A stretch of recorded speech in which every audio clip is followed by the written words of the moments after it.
Hey everyone, तो आज की वीडियो में हम आप सबका जो डाउट था CUET एग्ज़ाम फॉर्म को लेके, जीजीयू के एडमिशन प्रोसेस को लेके, उन सभी का सल्यूशन लेके आए हैं। आज हमने जीजीयू को विजिट किया, वहाँ असिस्टेंट रजिस्ट्रार सर से मिले। उन्होंने हमको बहुत अच्छे से गाइड किया। जितना हमारा कन्फ्यूजन था, आप लोग का कन्फ्यूजन था, सारे क्वेश्चन हमने सामने रखे। बहुत अच्छे से गाइडलाइंस उन्होंने दी और सभी का सल्यूशन बताया है। तो आज का पूरा वीडियो इसी पर बेस्ड है। सो आई होप आज की वीडियो आपके लिए हेल्पफुल रहेगी, आपको पसंद आएगी। तो ज़रूर से और याद से इसे लाइक एंड शेयर कर दीजिएगा। ऐसी और भी वीडियोज़ के लिए हमारे चैनल को सब्सक्राइब करना मत भूलिएगा। Hello everyone, my name is Priyanka और आप देख रहे हैं एक्सप्लोरिंग बिलासपुर। तो वीडियो स्टार्ट करते हैं। तो आप सबका सबसे बड़ा डाउट था कि language, domain and general test क्या तीनों देने पड़ेंगे, अगर नहीं तो उसका क्या सल्यूशन है, और देना पड़ेगा तो उसका क्या होगा। फिर हमको तो लैंग्वेजेस आती नहीं है। ऐसे बहुत सारे डाउट थे। मेन दिक्कत ये नहीं था कि हमको पता नहीं था कि डोमेन किस में देना है, किस में नहीं देना है। हमने वीडियो पहले ही अपलोड कर दी थी कि सब्जेक्ट कौन सा रहेगा, आपका डोमेन क्या रहेगा और एलिजिबिलिटी क्या होनी चाहिए पर्टिकुलर कोर्स को करने के लिए। बट कन्फ्यूज़न तब आया जब आपने फॉर्म भरना स्टार्ट किया। स्लॉट में आपको लैंग्वेज का ऑप्शन स्किप करने को नहीं मिला, जनरल टेस्ट स्किप करने को नहीं मिला, डोमेन स्किप करने को नहीं मिला। तो आपको लगा कि तीनों के तीनों स्लॉट भरे होने चाहिए, तभी हम फॉर्म को फिलअप कर पाएंगे। इट मीन्स लैंग्वेज, डोमेन और जनरल टेस्ट तीनों का तीनों देना पड़ेगा। हम भी वही कन्फ्यूजन में पड़ गए थे। देन फाइनली उन सब का सल्यूशन मिल चुका है। तो देखिए, लैंग्वेज टेस्ट उनको देना है जिनके कोर्स के सामने में स्पेसिफिकली लिखा है कि आपको लैंग्वेज टेस्ट देना है। जैसे आप इमेज में अभी देख पा रहे होंगे, BA इंग्लिश और हिंदी, उनके सामने में लिखा है कि language plus general test. It means क्या हुआ, जिनका BA इंग्लिश या फिर हिंदी के लिए अप्लाई करेंगे उनको लैंग्वेज प्लस जनरल टेस्ट दोनों टेस्ट देने पड़ेंगे। उनको डोमेन से कोई लेना देना नहीं है, उनको डोमेन टेस्ट नहीं देना पड़ेगा। बट वहीं पर बात आती है BA इकोनॉमिक्स, तो आपको यहाँ पर ना तो लैंग्वेज टेस्ट देना है ना तो जनरल टेस्ट देना है। आपको क्या देना है, स्पेसिफिक डोमेन सेलेक्ट करना है इकोनॉमिक्स का, और उसी एग्ज़ाम को आपको देना है। देन बात करते हैं डोमेन की। तो डोमेन का एग्ज़ाम सिर्फ उन्हीं को देना है जिनके कोर्स के सामने में लिखा है स्पेसिफिक डोमेन। लाइक मैथमेटिक्स के सामने में आप देख रहे होंगे मैथमेटिक्स लिखा हुआ है। देन इसी तरह से अगर जूलॉजी ऑनर्स है, बॉटनी ऑनर्स है, तो उसके सामने में बायो लिखा हुआ है। तो इस पर हमने पूरी वीडियो बनाई है कि कौन से कोर्स के लिए कौन सा सब्जेक्ट डोमेन के रूप में आपको सेलेक्ट करना है। तो उस वीडियो को आप देखिए अगर आपने नहीं देखा है तो। देन अब यहाँ पर अगर आपको सिर्फ डोमेन वाले ही सब्जेक्ट का एग्ज़ाम देना है तो आपको लैंग्वेज टेस्ट की ज़रूरत नहीं है, जनरल टेस्ट की ज़रूरत बिल्कुल भी नहीं है। यहाँ पर आप सिर्फ अपना डोमेन सेलेक्ट कीजिए, आप सिर्फ उसी का एग्ज़ाम देंगे। अब बात करते हैं जनरल टेस्ट। तो जनरल टेस्ट उनके लिए कंपलसरी है जिनके कोर्स के सामने में लिखा है जनरल टेस्ट। लाइक जैसे मैंने पहले ही बताया था, BA हिंदी, तो उसमें language test plus general test, तो उनको तो देना ही पड़ेगा general test plus language test. इसी तरह से अभी बहुत ज़्यादा रिसेंटली क्वेश्चन आया था कमेंट बॉक्स में, B फार्मेसी और D फार्मेसी, इन दोनों के लिए कौन सा डोमेन सेलेक्ट करें। तो आपको डोमेन सेलेक्ट नहीं करना है, आपको देना है जनरल टेस्ट दोनों के लिए। तो अब यहाँ पे थोड़ा सा कन्फ्यूजन होगा। जनरल टेस्ट के लिए तो एक ही ऑप्शन है, तो फिर हम दो सब्जेक्ट कैसे चूज़ करें। तो जब आप फॉर्म भर रहे होंगे तो वहाँ पर यूनिवर्सिटी सिलेक्शन आता है, उसके जस्ट बाद में आपको सब्जेक्ट का ऑप्शन मिलता है सब्जेक्ट चूज़ करने का। तो आप वहाँ से दोनों को चूज़ कर सकते हैं, B फार्मेसी, D फार्मेसी, दोनों के लिए जनरल टेस्ट है। तो आप सिंपली जनरल टेस्ट पे यस कीजिएगा, लैंग्वेज पे नॉट कैपेबल, डोमेन पे नॉट कैपेबल, दोनों डोमेन पे कर दीजिएगा। देन आपका सिर्फ जनरल टेस्ट में फॉर्म जाएगा, और ये जो जनरल टेस्ट का रिजल्ट निकल के आएगा ना, ये D फार्मेसी और B फार्मेसी दोनों के लिए एलिजिबल रहेगा। अगर आप अदर सब्जेक्ट भी सेलेक्ट करते हैं, लाइक जो जनरल टेस्ट के अंदर में आते हैं, और बहुत सारे स्क्रीन में दिख रहे होंगे जिसमें जनरल टेस्ट इंक्लूडेड है, तो अगर आप उन सब्जेक्ट को भी सेलेक्ट किए हैं और अगर आप जनरल टेस्ट देते हैं तो आपका मार्क्स उनके अंडर में भी आएगा। मीन्स उन कोर्सेज के लिए भी आप अप्लाई कर लिए एक ही एग्ज़ाम देके। इस टाइप का इसका प्रोसेस है। देन हमें एक कमेंट आया था कि अगर मुझको फिजिक्स में ऑनर्स BSc करना है, मीन्स BSc ऑनर्स फिजिक्स से करना है, तो मुझको कौन सा एग्ज़ाम देना पड़ेगा। तो मैंने अभी आपको समझाया, अगर नहीं समझ आया है फिर भी बता रही हूँ। अगर आपको BSc फिजिक्स ऑनर्स से BSc करना है तो आपको सिंपली फिजिक्स डोमेन से एग्ज़ाम देना है।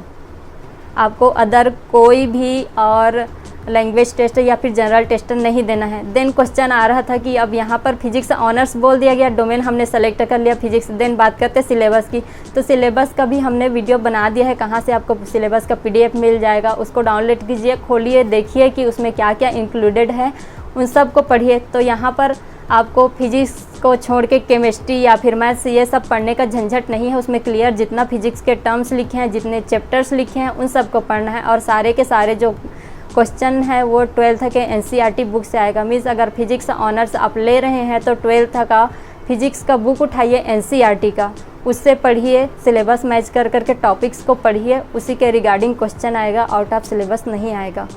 तो नेक्स्ट जो क्वेश्चन था वो है सिलेबस कैसे रहेंगे। तो लैंग्वेज टेस्ट के लिए और डोमेन के लिए, दोनों के लिए आपको PDF मिल जाएगा। PDF कैसे डाउनलोड करना है इस पर भी हमने वीडियो बनाया हुआ है, उसका भी लिंक नीचे डिस्क्रिप्शन बॉक्स में है, आप जाकर उस वीडियो को देखिए। PDF डाउनलोड कीजिए, पर्टिकुलर उसी सब्जेक्ट का कीजिएगा जिसकी आपकी रिक्वायरमेंट है। मीन्स जिस सब्जेक्ट को आप डोमेन के रूप में सेलेक्ट कर रहे हैं उसी का PDF डाउनलोड कीजिएगा।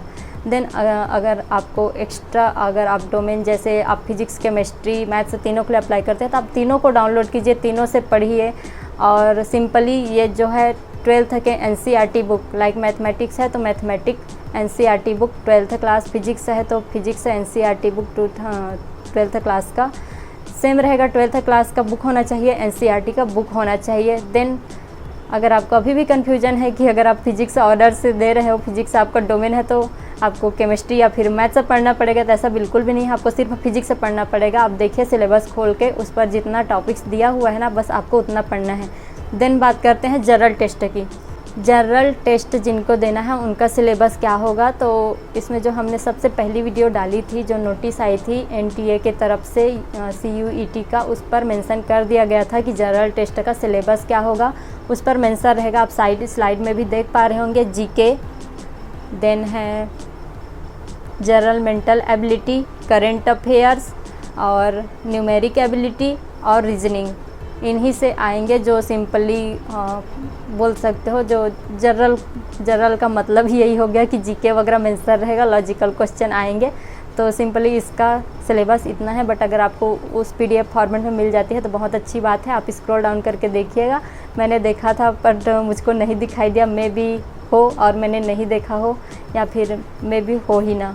तो आप इन सब को पढ़ लीजिएगा, यूट्यूब पर बहुत सारे वीडियोस मिल जाएंगे। अदरवाइज़ आपके पास बुक वगैरह होंगे GK, करंट अफेयर्स इससे रिलेटेड, तो आप उनसे भी तैयारी कर सकते हैं। देन नेक्स्ट क्वेश्चन है, आप में से एक सब्सक्राइबर ने पूछा था कि जो एग्ज़ाम होगा वो हिंदी मीडियम होगा कि इंग्लिश मीडियम में होगा कि अदर लैंग्वेजेस में होगा। तो देखिए इसका सिंपली आंसर है, आपने जिस मीडियम से 12th पास आउट किया है उसी मीडियम में आपको एग्ज़ाम दिलाने को मिलेगा। जब आप फॉर्म भर रहे होंगे तो उस पर एक जगह आता है जहाँ पर आपको पूछा जाता है कि आप कौन से मीडियम से पढ़े हैं, आपने 12th कौन से मीडियम से पास आउट किया है। तो अगर आपने वहाँ पर इंग्लिश किया होगा तो आपका जो क्वेश्चन पेपर आएगा एग्ज़ाम टाइम में, CUET के एग्ज़ाम में, वो इंग्लिश में रहेगा। अगर आपने वहीं पर हिंदी सेलेक्ट किया होगा तो जो आपका एग्ज़ाम होगा वो हिंदी में होगा। देन अगर आप किसी और लैंग्वेजेस में पढ़े हैं, लाइक उड़िया है, क्योंकि उड़ीसा में उड़िया को भी प्योरिटी दी जाती है, तो इस टाइप का अगर आपने 12th पास आउट में अगर आपने उड़िया लैंग्वेज सेलेक्ट किया रहा होगा तो अभी भी आप उड़िया सेलेक्ट कीजिएगा, आपको उड़िया का भी ऑप्शन मिल जाएगा। ये मेरा कहने का मतलब है, जो 13 लैंग्वेजेस हैं इंडिया में जिनको CUET ने एलिजिबल किया है एग्ज़ाम के लिए, वो सारे लैंग्वेजेस आपको मिल जाएंगे। देन तो यहाँ तक आपकी बहुत सारी डाउट्स क्लियर हो गई होंगी और वीडियो बहुत ज़्यादा लेंथी हो रही है, तो हम इसको 2 पार्ट में अपलोड करेंगे। तो पहला पार्ट रेडी है, तो थैंक यू अभी इस वीडियो को पूरा देखने के लिए। देन और आपके डाउट्स के क्वेश्चंस बाकी है, उसका वीडियो भी जल्दी अपलोड हो जाएगा। मे बी इसके तुरंत बाद, जब तक आप इस वीडियो को देख रहे होंगे तब तक वो वीडियो अपलोड हो भी चुका रहेगा, तो ज़रूर से एक बार चेकआउट कर लीजिएगा। ये वीडियो बहुत ज़्यादा लेंथी हो गई थी क्योंकि आपके क्वेश्चन को डिस्क्राइब करना बहुत ज़रूरी था, आप लोग को बताना बहुत ज़रूरी था, तो इसलिए वीडियो लेंथी हुई है। तो डोंट वरी, आपको दोनों पार्ट्स मिल जाएंगे आज के आज ही।